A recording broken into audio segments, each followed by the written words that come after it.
Assalamu alaikum. Could you please let me know the procedure for naturalization? Also, some Met police are harassing me a lot for nothing.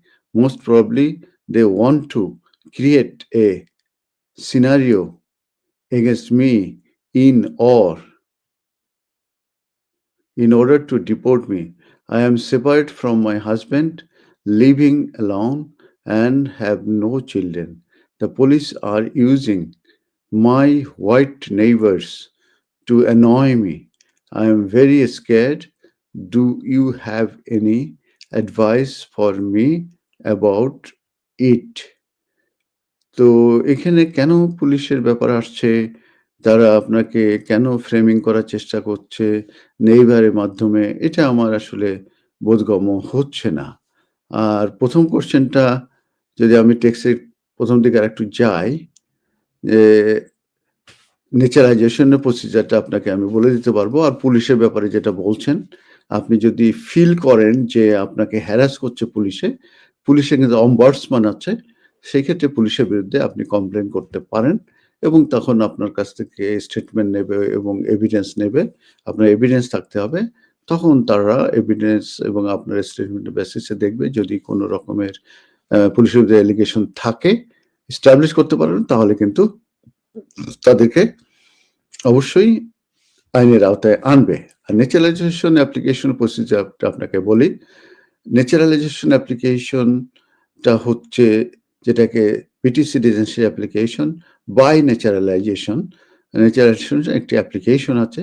সেই অ্যাপ্লিকেশনটা অনলাইনে করতে হয় এবং এটা জন্যে আপনাকে যে রিকোয়ারমেন্টস গুলো আছে সেগুলো আমি ১ম এ বলি।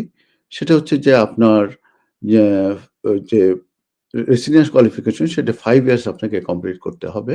তারপরে আপনি এলিজিবল হবেন ফর সেটেলমেন্টের জন্য অ্যাপ্লিকেশন। সেটেলমেন্ট যখন আপনি পাবেন তখন আপনাকে ১ বছর অপেক্ষা করতে হবে। তারপরে যেয়ে আপনি সিটিজেনশিপ অ্যাপ্লিকেশন বাই ন্যাচারালাইজেশন এর জন্য অ্যাপ্লিকেশন করতে পারবেন। আর যদি আপনি যখন সেটেলমেন্ট পাবেন, সেই সময় যদি আপনি কোনো ব্রিটিশ সিটিজেনের স্পাউস হয়ে থাকেন, সেক্ষেত্রে আপনাকে আর ১ বছর যে ইমিগ্রেশন ফ্রি স্ট্যাটাস ILR এ যে থাকতে হবে ১ বছর, সেটা আর থাকার প্রয়োজন নাই। গ্রান্ট হওয়ার পরের দিনে আপনি naturalisation citizenship application by naturalisation করতে পারবেন। তা নাহলে ১ বছর অপেক্ষা করে আপনি অ্যাপ্লিকেশনটা করবেন। অ্যাপ্লিকেশনের রিকোয়ারমেন্ট হচ্ছে নলেজ অফ ইংলিশ এবং লাইফ টেস্ট আপনাকে স্যাটিসফাই করতে হবে এই মুহূর্তে B1। সেকেন্ড হচ্ছে যে আপনার যে রেসিডেন্ট হিস্টরি কোয়ালিফিকেশন হবে 5 ইয়ার্স, যেটি ওন রাইটই হয়, প্লাস ১ বছর ILR এ আপনাকে থাকতে হবে। 540 ডে আপনাকে লাস্ট 5 ইয়ার্সে 540 ডেজ এর বেশি আপনি ইউকের বাইরে থাকতে পারবেন এবং ফাইনাল যে 12 মান্থে আপনি 90 ডেজ এর বেশি আপনি ইউকের বাইরে থাকতে পারবেন না। কোনো ক্রিমিনাল কনভিকশন থাকতে পারবে না।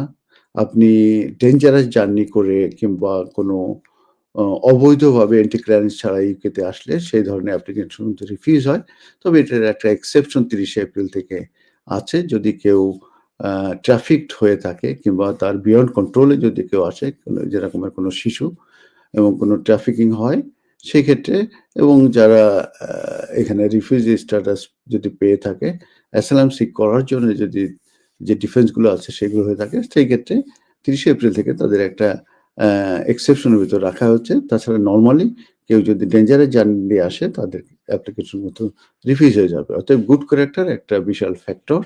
আর ফিস হচ্ছে প্রায় ১৮০০ র উপরে এবং অ্যাপ্লিকেশন যদি রিফিউজ হয়ে যায় 120 আপনাকে রিফান্ড দেবে, আর বাদবাকি কিন্তু নন রিফান্ডেবল। এটার সময় লাগে 6 মান্থ। তবে এটার প্রায়োরিটি সার্ভিসের কথা আমি কিছুদিন আগে বলেছি যে ন্যাচারালাইজেশন অ্যাপ্লিকেশনে প্রায়োরিটি সার্ভিস আছে। তবে এটা 30 ওয়ার্কিং ডেজ এর ভিতরে এটা ডিসিশন দেয়া হবে from the date of biometric. আশা করি আপনার ন্যাচারালাইজেশন সম্পর্কে আপনি পেয়েছেন। ২ জন রেফারি লাগবে, তাদের নাম লাগবে, date of birth, passport number লাগবে, তাদের মোবাইল নাম্বার, তাদের জব টাইটেল, তাদের অ্যাড্রেস, ইমেইল এগুলো লাগবে ২ জন রেফারি হিসাবে। একটি অ্যাপ্লিকেশন কমপ্লিট করবেন, করে এটা AN অ্যাপ্লিকেশন করে আপনি এটা অনলাইনে সাবমিট করবেন। পরবর্তীতে ডকুমেন্টগুলো আপলোড করবেন এবং একটা বায়োমেট্রিক ডেট নেবেন। সেই ডেটে যেয়ে আপনি বায়োমেট্রিক দেবেন এবং তারপরে যেয়ে সেখান থেকে ৬ মাস সাধারণত এটার সময় নিয়ে থাকে। আপনি এটা প্রায়োরিটি সার্ভিস হিসেবে দিতে পারেন যেটা 30 ওয়ার্কিং ডেজ এর ভিতরে ডিসিশন দেবে। আশা করি আপনার প্রশ্নের উত্তর পেয়েছি। আপনাকে ধন্যবাদ।